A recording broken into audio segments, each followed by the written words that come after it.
세 번째 이슈 저격수 백성문 변호사 나오셨습니다. 어서 오세요. 네, 안녕하세요.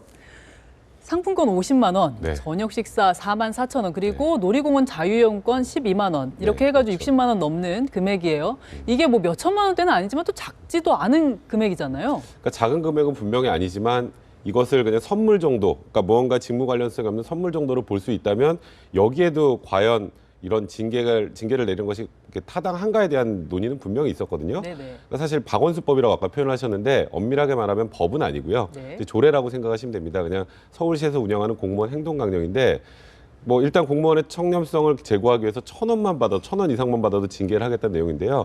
그러니까 저도 이게 과연 이런 식으로 징계가 내려졌을 때 재판부 법원에서 어떻게 판단을 할까 굉장히 궁금했었는데 법원에서는 역시 어찌 보면은 다른 또 시도의 내부 징계도 그렇고 다른 공무원들의 징계에 비해서 형평성에 너무 반하는 게 아니냐는 취지로 강등 처분도 너무 위법하다고 판단한 것 같습니다.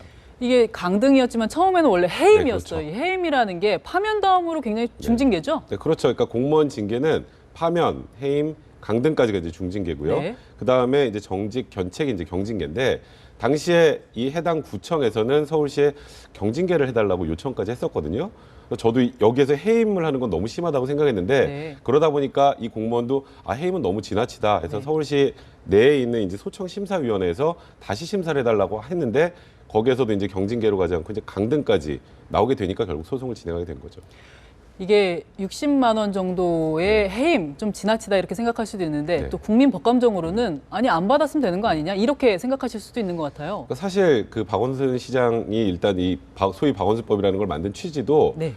공무원들의 이제 직무 청렴성 관련해서 국민들이 공무원들한테 돈을 갖다 주지 않으면 뭐가 해결이 되지 않는다는 이제 불면 목소리가 많으니까 이상에는 굉장히 적합하죠. 공무원은 정말 깨끗하게 돈 1,000원도 받으면 안 된다라는 의사를 천명한 건 좋으나 현실에 좀 부합하는지에 대해서 의문이 분명히 있어요. 같이 식사를 하다가 식사비를 냈다고 그럼 당연히 1,000원 넘잖아요. 그렇죠. 그러면 그거 가지고 해임을 하는 게 과연 온당하느냐. 그런 면에서 보면 분명히 이상적으로 공무원의 직무 청렴성을 제고하는 방향으로 가는 건 옳지만 그걸 너무 가혹하게 적용을 하면 자칫하면 공무원의 직업의 자유를 침해하는 소지도 분명히 있기 때문에 그래서 이제 이상과 현실에 대해서 어떻게 조정을 하느냐에 관련된 문제가 이번에 법원의 판단이라고 보시면 될 것 같아요. 국민들 생각하시기로는 네. 공무원이니까 그 정도는 좀 감수해야 되는 거 아니냐, 왜 네. 밥을 얻어먹고 다니냐 이렇게 생각할 수도 있잖아요. 그러니까 이제 그 공무원들이 밥을 얻어먹고 다니는 거에 대한 국민들의 반감 때문에 이런 법이 생기는 거나 그렇죠. 그러니까 이제 정말 친한 사람들끼리 밥을 함께 먹을 수도 있잖아요. 그렇죠. 여러 가지 상황들이 있을 수 네, 있죠. 극단적으로 또 김영란법이 시행이 된다라는 얘기 때문에 추석에 농수산물 시장이 전부 다 이게 거의 문 닫을 정도 수준까지 돼버렸는데, 그러니까 분명히 그런 이상은 좋은데 하다못해 국회 주변에 식당도 잘 안 된다는 얘기까지 있어요. 네. 그러니까 그 현실에 이게 투영이 될 때는 이제 또 부작용들이 굉장히 많단 말이에요. 그러니까 이런 청렴성을 제고하는 여러 가지 방법 중에 이렇게 극단적으로 낮은 수준의 뭐 돈 1,000원 이상만 얻어먹어도 처벌을 하거나 이렇게 징계를 하게 되면 이제 다른 것에 또 문제가 생기기 때문에 그런 부분에 대한 조정 과정은 분명히 필요하다는 생각이 듭니다.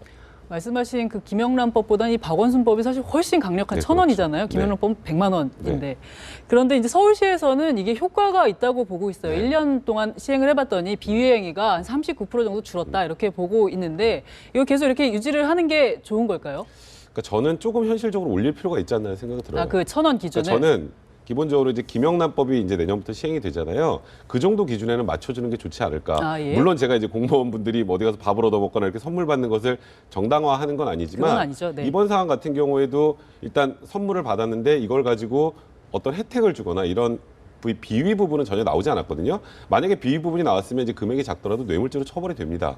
그렇기 때문에 일단 김영란법이 시행이 되고 그리고 이제 다른 지자체들도 이런 류의 행정강령들이 있을 거 아니에요. 그 행정강령들 사이에 기본적인 형평성을 맞춰야지 안 그러면 이런 중징계가 내려질 때마다 이분처럼 계속 소송을 통해서 해결해야 되는 그런 일들이 생길 수 있거든요. 근데 일단 물론 서울시는 앞으로도 유지한다고 하네요. 그러니까 이게 항소심 결과가 어떻게 나오든 뭐 상고 여부에 대해서는 아직 고민을 해봐야 되겠지만 항소심에서 이런 판단을 해도 서울시는 공무원들의 직무 청렴성을 제고하기 위해서 이 기준을 그대로 유지하겠다고 하는데 그 기준을 조금은 상향 조정하는 게 현실하고 물론 이상적으로는 좋으나 현실에 부합하는 측면이 분명히 있지 않을까 하는 생각이 듭니다.